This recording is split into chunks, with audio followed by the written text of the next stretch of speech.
সহজ লেসনে তোমাদের সকলকে স্বাগত। আজকে আমরা ষষ্ঠ শ্রেণীর তৃতীয় পর্যায়ক্রমিক মূল্যায়ন 2025 সালের বাংলা বিষয়ের সম্পূর্ণ উত্তর সহ নমুনা প্রশ্নপত্র সেট 2 সম্পর্কে আলোচনা করব।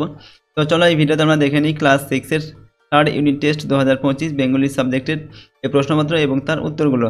তো থার্ড ইউনিট টেস্ট বা ফাইনাল পরীক্ষায় তোমাদের পূর্ণমান থাকবে 70 নম্বর, সময় দেওয়া থাকবে 2 ঘন্টা 30 মিনিট। যদি এই প্রশ্নের উত্তরের পিডিএফগুলো তোমরা পেতে চাও, সহজ লেসন অ্যাপটিকে ইনস্টল করবে। অ্যাপের লিঙ্ক ডেসক্রিপশন বক্সে দেওয়া আছে। অ্যাপের মধ্যে তোমরা পেইড কোর্সের মধ্যে এর পিডিএফগুলো পাবে, পিডিএফগুলো ডাউনলোড করে নিতে পারবে। তার সঙ্গে কিন্তু ভিডিওগুলো দেওয়া থাকবে, সেখান থেকে তোমরা অ্যাড ছাড়াই ভিডিওগুলো দেখতে পারবে।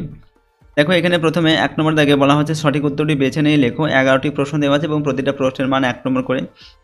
একের দাগে বঙ্গ আমার জননী আমার কবিতাটির কবি রবীন্দ্রনাথ ঠাকুর, যতীন সেন, দ্বিজেন্দ্রলাল রায় আর হচ্ছে সুকুমার রায়। তো বঙ্গ আমার জননী আমার এই কবিতার কবি হচ্ছেন কে? দ্বিজেন্দ্রলাল রায়। এরপর হচ্ছে 12 নম্বর দাগে তুই কিনা মাগো তাদের দেশ, এই উদ্ধৃতাংশটি বাক্যের অন্তর্গত শ্রেণীবিভাগ অনুসারে প্রার্থনাসূচক বাক্যের দৃষ্টান্ত। এরপর হচ্ছে নির্দেশক বাক্যের দৃষ্টান্ত, বিস্ময়বোধক বাক্যের দৃষ্টান্ত আর হচ্ছে প্রশ্নবোধক বাক্যের দৃষ্টান্ত। এখানে তুই কিনা মাগো তাদের দেশ, এটা কি ধরনের বাক্য? এটা হচ্ছে একটি বিস্ময়বোধক বাক্যের দৃষ্টান্ত। 3 নম্বর যতীন্দ্রনাথ দাস অনশন করে মৃত্যুবরণ করেন আলিপুর সেন্ট্রাল জেলে, প্রেসিডেন্সি জেলে, লাহোর সেন্ট্রাল জেলে না সবকটি? তো সঠিক উত্তর হবে লাহোর সেন্ট্রাল জেলে যতীন্দ্রনাথ দাস অনশন করে মৃত্যুবরণ করেন। পরের প্রশ্ন 4 নম্বর হাবুর ক্লাসের ফার্স্ট বয় ছিল সুশান্ত, প্রশান্ত, হরিপদ না হেমন্ত? তো হাবুর ক্লাসের ফার্স্ট বয় ছিল কে? প্রশান্ত। পরবর্তী প্রশ্ন 5 নম্বর দেখে কিশোর বিজ্ঞানী কবিতায় যে বিজ্ঞানীর নাম আছে তিনি হলেন জগদীশচন্দ্র বসু, নিউটন, অ্যারিস্টটল না আর্যভট্ট? তো কিশোর বিজ্ঞানী কবিতায় যে বিজ্ঞানীর নাম আছে সেটা হচ্ছে নিউটন, অপশন খয়েরটা। পরেরটা দেখো 6 নম্বর দেখে শিবরাম চক্রবর্তীর পোশাকির নাম হচ্ছে বনফুল, চঞ্চল, সঞ্চয়, অনিলা দেবী। তো শিবরাম চক্রবর্তীর পোশাকি নাম, এখানে উত্তর লিখবে চঞ্চল। 7 নম্বর দেখে প্রশ্ন পাহাড় শব্দটির সমার্থক শব্দ হচ্ছে নগ, জঙ্গম, অর্ণব, বাড়ি। তো পাহাড় শব্দের সমার্থক শব্দ হচ্ছে নগ, তখন নগ। 8 নম্বর মহাপ্রাণ ধ্বনিগুলি হল প্রতি বর্গে তৃতীয় ও চতুর্থ ধ্বনি, প্রতি বর্গে প্রথম ও তৃতীয় ধ্বনি, এরপর প্রতি বর্গে দ্বিতীয় ও চতুর্থ ধ্বনি আর প্রতি বর্গে প্রথম ও চতুর্থ ধ্বনি। তো মহাপ্রাণ ধ্বনিগুলি হচ্ছে প্রতি বর্গের দ্বিতীয় ও চতুর্থ ধ্বনি। 9 নম্বর আধুনিক বাংলা ব্যাকরণে পদ হলো 5 প্রকার, 6 প্রকার, 3 প্রকার না অনেক প্রকার? তো আধুনিক বাংলা ব্যাকরণে পদ হচ্ছে 5 প্রকার। এরপর দেখো 10 নম্বর গঠন অনুযায়ী বাক্যের প্রকারভেদ হলো 4 প্রকার, 2 প্রকার, 3 প্রকার, অনেক প্রকার। তো গঠন অনুযায়ী বাক্যের প্রকারভেদ এটা হবে 4 প্রকার। 11 নম্বর দেখো ভালো মন্দ, সুখ দুঃখ, সুখ, অন্ধকার আলো। উক্ত পংক্তিটি হলো তলধারা কবিতার, ধরাতল কবিতার, সেথায় যেতে যে চাই কবিতার, এরপর হচ্ছে ভর দুপুরে কবিতার। তো ভালো মন্দ, দুঃখ সুখ, অন্ধকার আলো এটা হচ্ছে আমাদের ধরাতল কবিতার অংশ। এরপর 2 নম্বর দাগে অতি সংক্ষেপে নিচের প্রশ্নগুলির উত্তর দাও। এখানে 13টি প্রশ্ন দেওয়া আছে, প্রতিটা প্রশ্নের মানে 1 নম্বর করে। 2-1 দাগে একটি কর্তাযুক্ত ও ক্রিয়াযুক্ত সরল বাক্যের উদাহরণ দাও। এখানে আমরা উত্তর লিখছি তুমি সুজয়কে পেনটা দাও। এখানে কর্তা হচ্ছে তুমি আর এখানে ক্রিয়া হবে কি? দাও, এটা হচ্ছে ক্রিয়া।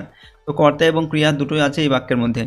2 নম্বর পড়াশোনা করতে বসতো, এটি কি ধরনের সরল বাক্য? কর্তাহীন ক্রিয়াযুক্ত সরল বাক্য। এখানে কিন্তু কর্তা নেই, কিন্তু ক্রিয়া আছে এবং এটা একটি সরল বাক্য।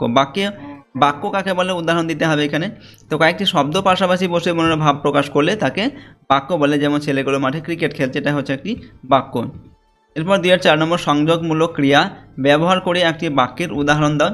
আমরা উত্তরটা লিখছি, দেখো মেঘ ভেসে চলে, এটা হচ্ছে একটি আমরা উদাহরণ লিখলাম। এরপর তুমি এখন বসে পড়ো, নঙার্থক বাক্যে রূপান্তরিত করো। তো তুমি আর দাঁড়িয়ে থেকে এটা আমরা লিখলাম, নঙার্থক বাক্যে লিখলাম। এরপর হচ্ছে হজ বড়লা শব্দটির অর্থ কী? হজ বড়লা শব্দটির অর্থ হচ্ছে এলোমেলো। এরপর কাকেশ্বর কুচকুচে থাকে কত নম্বর বাজারে? তো কাকেশ্বর কুচকুচে থাকে 41 নম্বর গেছো বাজারে। ধরাতল কবিতাটি কোন কাব্যগ্রন্থ থেকে সংকলিত হয়েছে? ধরাতল কবিতাটি চৈতালি কাব্যগ্রন্থ থেকে সংকলিত হয়েছে।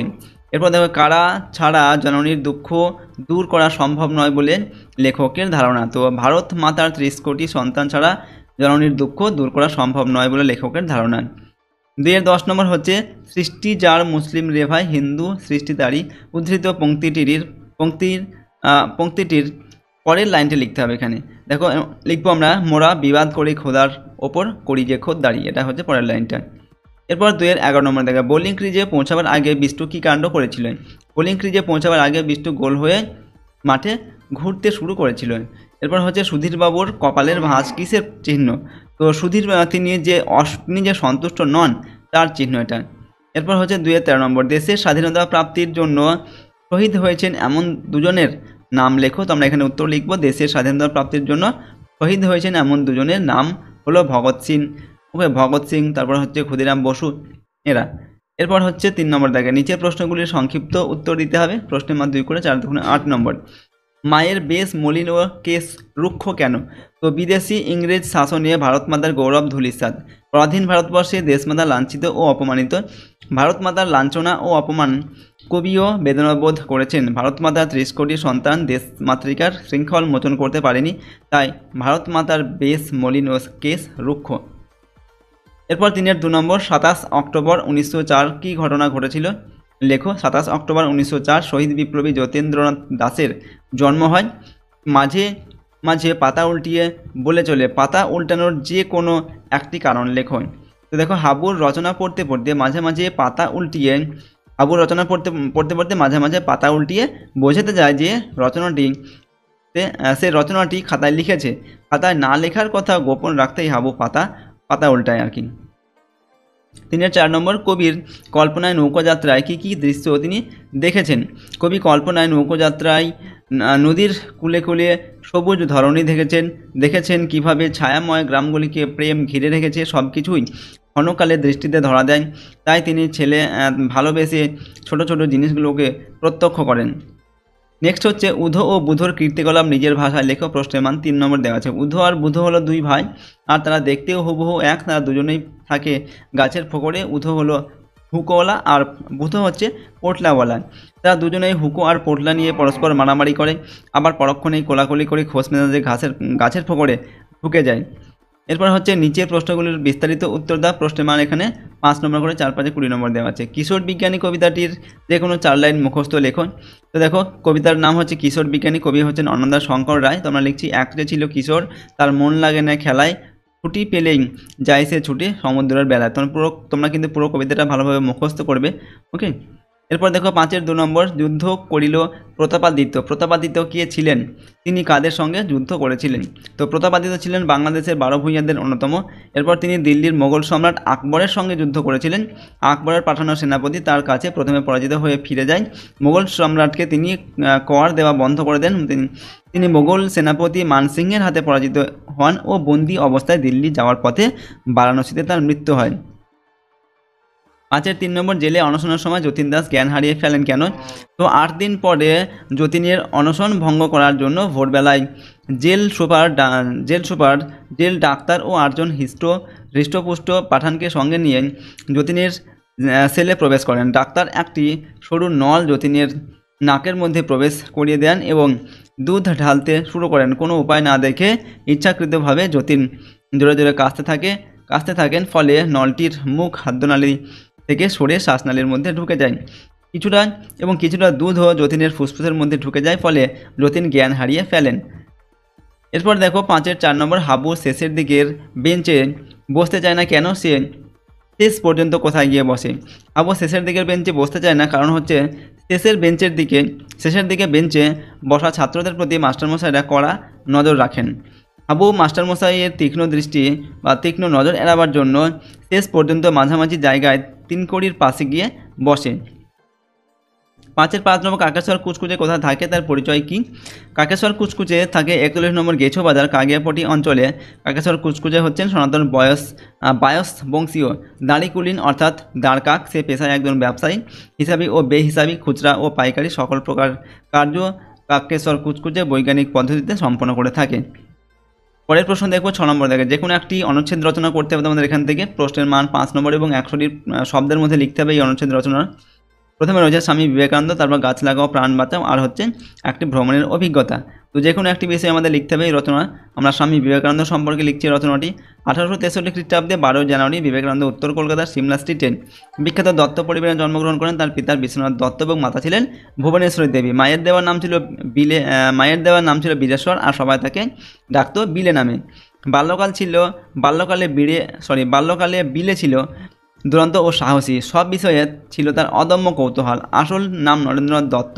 পরবর্তীকালে রামকৃষ্ণদেবের শিষ্যত্ব গ্রহণ করার পর তার সন্ন্যাস জীবনের নাম হয় স্বামী বিবেকানন্দ।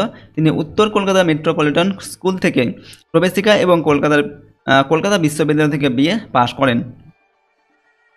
1893 খ্রিস্টাব্দে স্বামী বিবেকানন্দ ভারতের প্রতিনিধি হিসাবে আমেরিকার শিকাগো শহরে বিশ্ব মহাধর্ম সম্মেলনে যোগ দিয়েছিলেন। সেই ধর্ম সভায় তিনি জগৎবাসীর কাছে হিন্দু ধর্মের কথা বিস্তারিত আলোচনা করেন। রামকৃষ্ণদেবের তিরোধানের পর বিবেকানন্দ 1897 খ্রিস্টাব্দে রামকৃষ্ণ মিশন ও 1899 খ্রিস্টাব্দে গঙ্গার তীরে বেলুড় মঠ প্রতিষ্ঠা করেন। বর্তমান ভারত ভাববার কথা, প্রাচ্য ও পাশ্চাত্য প্রভৃতি তার বিখ্যাত গ্রন্থ, তার বাণী ভারত তথা বিশ্বের অজস্র মানুষকে অনুপ্রাণিত করে চলেছে আজও বা এখনও। 1902 সালের 4 জুলাই তিনি পরলোক গমন করেন। তো এইভাবে আমরা লিখলাম এই রচনাটিকে। এরপর দেখো, যে কোনো একটি বিষয়ে তোমাদের পত্র লিখতে বলা হচ্ছে। প্রশ্নের মান 5 নম্বর দেওয়া আছে। প্রথমে রয়েছে তোমার বার্ষিক পরীক্ষার প্রস্তুতি কেমন তা জানিয়ে বন্ধুকে একটি পত্র লিখো। আর ক্ষয়ের দাগে রয়েছে বিদ্যালয়ে অনুপস্থিতি থাকার কারণ উল্লেখ করে ছুটির আবেদন জানিয়ে প্রধান শিক্ষকের কাছে একটি পত্র লিখো, অথবা অসুস্থতার কারণে তুমি কয়েকদিন বিদ্যালয়ে উপস্থিত থাকতে পারোনি, ছুটি মঞ্জুরের আবেদন জানিয়ে প্রধান শিক্ষকের কাছে একটি পত্র লিখো। তো দুটি দেওয়া আছে, যে কোনো একটি বিষয়ে তোমাদের পত্র লিখতে হবে। প্রশ্নের মান 5 নম্বর। তো প্রথমে বার্ষিক পরীক্ষার প্রস্তুতি জানিয়ে যে পত্রটা বন্ধুকে লিখতে হবে সেটা দেখো আমরা লিখছি এখানে প্রথমে ডান দিকে নিজের নাম ঠিকানাটা লিখবে। তারপর দেখো প্রিয় বন্ধু লেখার পর কেমন আছিস, আশা করি ভালো আছিস। আমাদের বার্ষিক পরীক্ষা আর বেশি দিন নেই, তাই ভাবলাম তোর সঙ্গে তোর পরীক্ষার প্রস্তুতি কেমন চলছে তা একটু জানতে। আমার পরীক্ষার প্রস্তুতি মোটামুটি ভালোই চলছে। প্রতিদিন রুটিন করে পড়াশোনা করার চেষ্টা করছি। বিশেষ করে যে বিষয়গুলোতে আমার একটু দুর্বলতা আছে সেগুলোর উপর বেশি জোর দিচ্ছি। মাঝে মাঝে একটু টেনশনও হচ্ছে, তবে চেষ্টা করছি সেটাও পাত্তা না দিতে। তোর পরীক্ষার প্রস্তুতি কেমন চলছে, কোনো বিষয়ে সমস্যা হচ্ছে কিনা, যদি কোনো সাহায্য লাগে তাহলে আমাকে জানাতে পারিস। আমরা একসাথে বসে পড়াশোনা করতে পারি। আর হ্যাঁ, পরীক্ষার আগে একটু রিল্যাক্স করাটাও জরুরি। বেশি চাপ নিবি না, নিজের শরীরের দিকে খেয়াল রাখবি। তাহলে পরীক্ষার জন্য শুভকামনা রইল, ভালো করে পরীক্ষা দিস। এবার লিখলাম। এবার তোর বন্ধু লিখে নিজের নামটা এখানটায় লিখবে, আর এখানে নিজের বন্ধুর পুরো নাম, পুরো ঠিকানা এবং তারিখ লিখবে, ঠিক আছে। এরপর দেখো, ছুটি মঞ্জুরের আবেদনপত্র যেটা আমাদের লিখতে বলা হয়েছে, মানে এখানে লিখছি। তোমরা যে কোনো একটি পত্র পরীক্ষা লিখবে।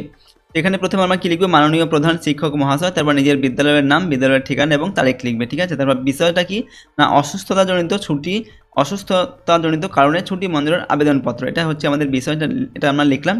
এবার মহাশয় অথবা মহাশয়া লিখবো। তারপর হচ্ছে আমার বিনীত নিবেদন, এই যে আমি এখানে নিজের নামটা তোমরা লিখবে, নিজের পুরো নামটা লিখবে। আপনার বিদ্যালয়ের 6ষ্ঠ শ্রেণীর একজন ছাত্র, রোল নম্বর হচ্ছে যেটা তোমার রোল নম্বর সেটা লিখবে।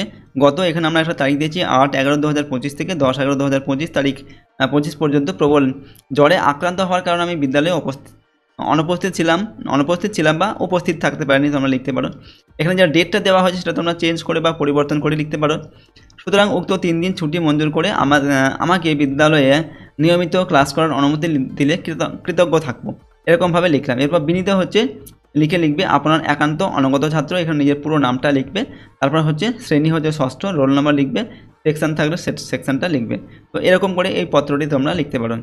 তো আজকে আমরা তোমাদের ক্লাস 6-এর তৃতীয় পর্যায়ক্রমিক মূল্যায়ন বা ফাইনাল পরীক্ষার বাংলা বিষয়ের একটি মডেল কোশ্চেন পেপারের সম্পূর্ণ উত্তর আমরা এখানে আলোচনা করলাম। প্রশ্নোত্তরগুলো অবশ্যই তোমরা প্র্যাকটিস করবে। এর আগে কিন্তু আমরা সেট 1-এর প্রশ্নোত্তর নিয়ে আলোচনা করেছি, সেগুলো তোমরা ভালোভাবে দেখে রাখবে এবং প্রতিটা সেট কিন্তু তোমরা ভালোভাবে প্র্যাকটিস করবে। যে কোনো একটি সেট পড়লে কিন্তু তোমরা সমস্ত প্রশ্ন পরীক্ষায় কমন পাবে না, তাই প্রতিটা সেটই তোমরা কিন্তু ভালোভাবে প্র্যাকটিস করে রাখবে।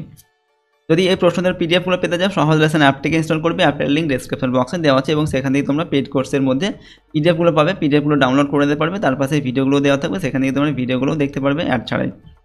আর যদি এই চ্যানেলে নতুন হয়ে থাকে অবশ্যই চ্যানেলটিকে সাবস্ক্রাইব করবে এবং ভিডিওটিতে লাইক করবে, ভিডিওটি বন্ধুবান্ধবের সঙ্গে অবশ্যই শেয়ার করবে। তো চলো আজকে আমরা এই ভিডিওটি এখানে শেষ করছি। সম্পূর্ণ ভিডিওটি দেখার জন্য অসংখ্য ধন্যবাদ।